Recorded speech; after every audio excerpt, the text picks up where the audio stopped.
Remember those NBA draft night moments that just made you scratch your head or yell at your TV screen?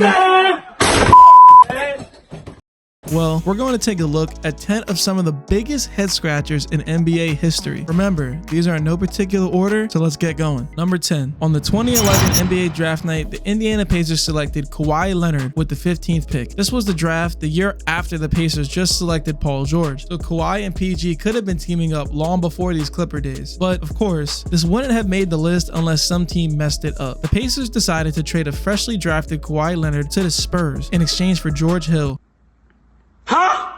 who just came off averaging 11 points per game and 2 assists per game for the Spurs the season prior. So definitely not stats that jumped off the page, but George Hill was always a decent starting point guard to a solid rotational player. But little did Indiana know, Kawhi Leonard would become one of the greatest two-way players to ever live, and they gave all that up for a prime George Hill. I think it's safe to say that they messed up on this one. Number 9. Back in the 1987 NBA draft, the Seattle Sonics landed a gem in Scottie Pippen, a great size forward with amazing defensive versatility and the potential at becoming one of the best two-way players in the game. We all know that is what Scottie ended up becoming. It just wasn't on the team that actually drafted him. The Supersonics and Bulls ended up trading their draft pick that night, Scottie Pippen to Chicago for Olden Polynice. The trade really made no sense because the Seattle Supersonics got Scottie, who just finished his senior season at Arkansas with averages of 23.6, 10 rebounds per game, 4.3 assists per game, and 3.1 steals per game. Scottie was absolutely the best all-around player in this draft class, and the numbers spoke for themselves. But the Supersonics wanted more size and decided to make the trade with Chicago for Polynice, who got selected at the 8th spot. Polynice averaged 16 and 8 in his senior year. Very solid college numbers, but nowhere near the production of Scottie. Polynice ended up only playing 2.5 seasons for the Supersonics until they traded him away to the Clippers, while Scottie went on to have one of the greatest NBA careers of all time. What a miss for the Supersonics. Number 8. The 2016 NBA draft has some great talent in it, including players like Ben Simmons, Brandon Ingram, Jaylen Brown, Dragan Bender.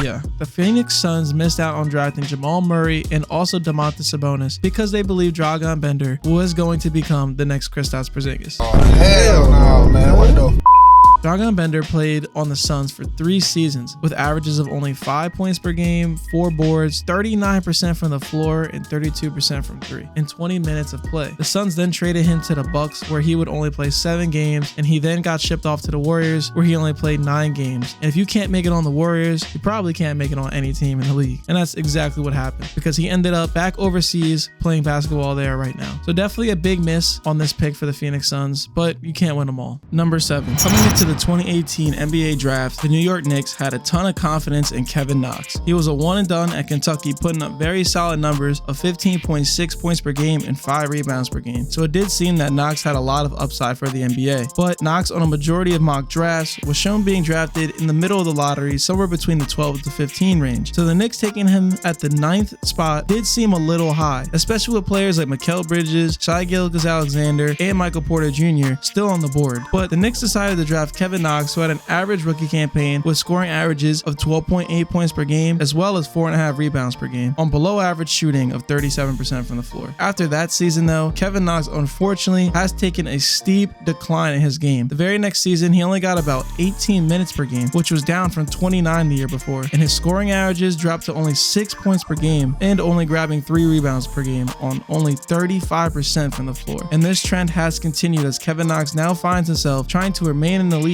after getting sent to the Hawks, where he only played 17 games and then got sent over to the Pistons. I think if he doesn't step up and prove himself on this young Detroit squad, he might not be seeing another team. If you're wondering what the other players who the Knicks passed up are doing right now, Mikal Bridges has shown he is one of the best 3-and-D players in the league, and Shai has quickly become one of the best all-around players in the game and a top point guard. Michael Porter Jr., when healthy, has shown flashes of his superstar potential, and they are all signed on big-time contracts. This was definitely another head scratcher for the Knicks. Number 6. Another head scratcher from 2018, although it may not have looked like a head scratcher for everyone at the time, but looking at it in hindsight, it most definitely is a head scratcher. In my personal opinion, Luka Doncic should have been the clear and concise number 1 pick in 2018. Now, DeAndre Ayton going number 1 wasn't as big of a head scratcher to me, since he was viewed as the consensus number 1 draft pick. But when I saw the Kings pass up on Luka as well, I was really baffled, to say the least. Luka Doncic wasn't your typical foreign player. He had been a pro since he was 16 years old, and not only that, he won won the MVP at only 18 for the second best league in the entire world. There were questions about his athletic ability on the NBA level, but we have seen plenty of NBA stars who have lacked in that department. Luka has so many tools and such a unique skill set to be great, and as we see now, he should have easily been the #1 pick. Now, I'm not going to go into Luka's stats or anything because we all know how great he is today. But what about Marvin Bagley? Where is he now? Well, Marvin Bagley has dealt with a lot of injuries so far in his career and has struggled to stay healthy. When he has been healthy though, he was a pretty solid role player with averages of around 14 and 7 a game. But being the #2 pick overall is going to require a lot more than that, especially considering the guy who was drafted after him is now a top 5 player in the league to most already. Marvin Bagley was on the Kings up until this season, and then they traded him to the Pistons. The Pistons have a great young core, so hopefully he can remain healthy and find his way in the league. Number 5. During the 2007 draft, the Seattle Supersonics and Boston Celtics agreed on a trade that would send Ray Allen and their number 35 pick, who became Big Baby Davis, to the Celtics in exchange for the Celtics number 5 pick, who ended up turning into Jeff Green for Seattle, along with Delonte West and Wally Szczerbiak. At the time, the Sonics were trading away a prime Ray Allen, who just averaged a career-high 26.4 points per game the season prior. The Seattle Sonics GM at the time, Sam Presti, who was known for making big moves, had this to say about the trade. To make the decision to move a player and a person like Ray Allen was tremendously difficult. Boston really pursued this. Sam Presti wanted to build a team with a backbone on the defensive end, and Ray Allen was seen as a defensive liability during his years, although he was a gifted scorer. Little did Sam Presti know that Celtics GM Danny Ainge was thinking 2 steps ahead. After the blockbuster trade for Allen, Danny Ainge put together another blockbuster trade to land Kevin Garnett not even a month later, forming the first real big super team of the modern era. The Celtics won the title the very next season. The move for Sonics trading Allen pretty much randomly was definitely a shocker and a head scratcher. Jeff Green went on to have a solid career though, but he never reached the level that Ray Allen did at his peak. Number 4. The Portland Trail Blazers found themselves in a great position in 2005 to be able to draft one of their point guards for the future. The 2005 draft featured 2 highly scouted point guards in Chris Paul and Darren Williams. You've probably heard of them before. The number 1 and 2 picks were pretty concise this draft, with Andrew Bogut and Marvin Williams going 1 and 2. Now, this would leave Portland to choose which point guard they wanted, but Portland chose neither. In a bizarre move, Portland actually traded down in this draft so they could get 2 first-round picks instead of 1. They traded with Utah for the number 6 and 27 picks. The Jazz then would select Darren Williams with the 3rd pick, and the Hornets went with CP3 at number 4. And we all know the success Darren Williams had in Utah and how CP3 has become arguably a top 5 point guard to ever live. Now, who did Portland end up selecting in this draft? With their 6th pick, they selected Martell Webster, who never panned out to be a worthy lottery pick, playing only 5 years in Portland and averaging 8 points per game and 3 boards on 40% shooting. The 27th pick they selected, Linus Kleza,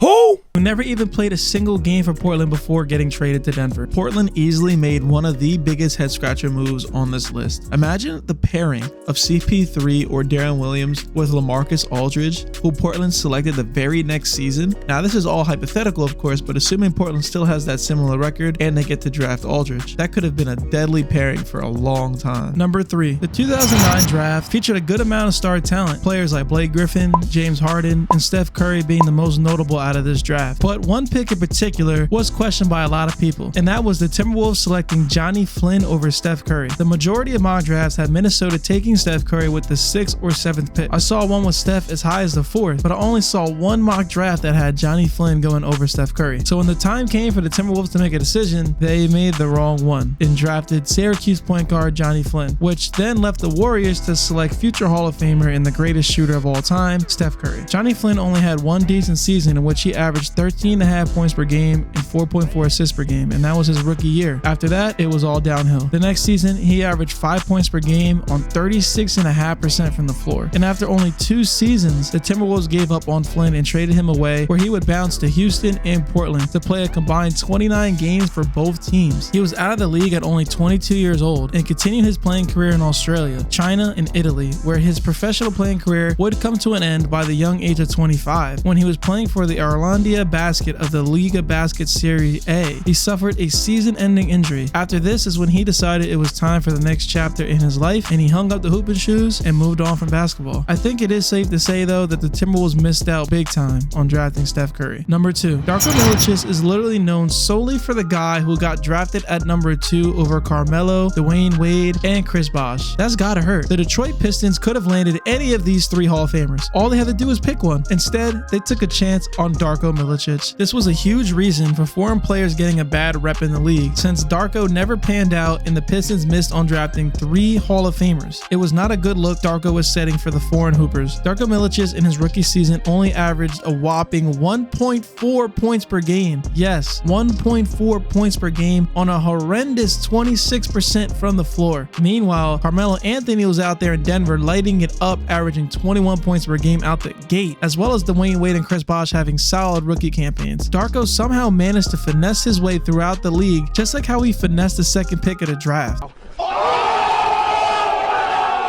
He managed to play on 6 different teams in total of 12 years in the NBA. Darko finished his career with averages of 6 points per game and 4 rebounds on 2.6 of 5.6 field goals a game. This is easily one of the biggest head scratchers and missed opportunities of all time. Number 1. Now, I know I said this list isn't in order, which it isn't besides this one. I believe this is actually the biggest draft night head scratcher in NBA history. No one, and I mean no one, thought the Cavaliers were taking Anthony Bennett with the first overall pick. Even the commentators were completely shocked when David Stern announced the pick. With the first pick in the 2013 NBA draft, the Cleveland Cavaliers select Anthony Bennett of Toronto, Canada, and the University of Nevada, Las Vegas. I couldn't find a single NBA mock draft predicting Anthony Bennett to go number 1. Even after being one of the weakest NBA draft classes, still no one expected this. The Cavaliers took a chance on Bennett, and it looked like it may have panned out during Summer League when Anthony Bennett was balling out, but it is Summer League for a reason. We all know this pick never worked, and Anthony Bennett never averaged more than 5 points per game in his entire career. He was off the Cavaliers after his rookie season and played on 4 different teams in 4 years and eventually fell out of the league. Anthony Bennett's NBA hopes were done by the age of 23. I do think having that number 1 overall pick added a ton of pressure to him. Maybe getting selected where he was actually projected could have allowed him to ease into his role more, but I guess it just wasn't in the stars for Anthony Bennett, who is now known as possibly the worst number 1 overall pick in NBA history. If this video had your head scratching from these decisions, leave a like on it as it helps us out a ton. If you want to see more future content, make sure to subscribe and hit that bell to never miss a future video. So thank you all so much for watching. This has been the Hoopaholics. And if you're addicted to basketball, you'll be addicted to our channel. Have a great day, and we'll see you on the next one.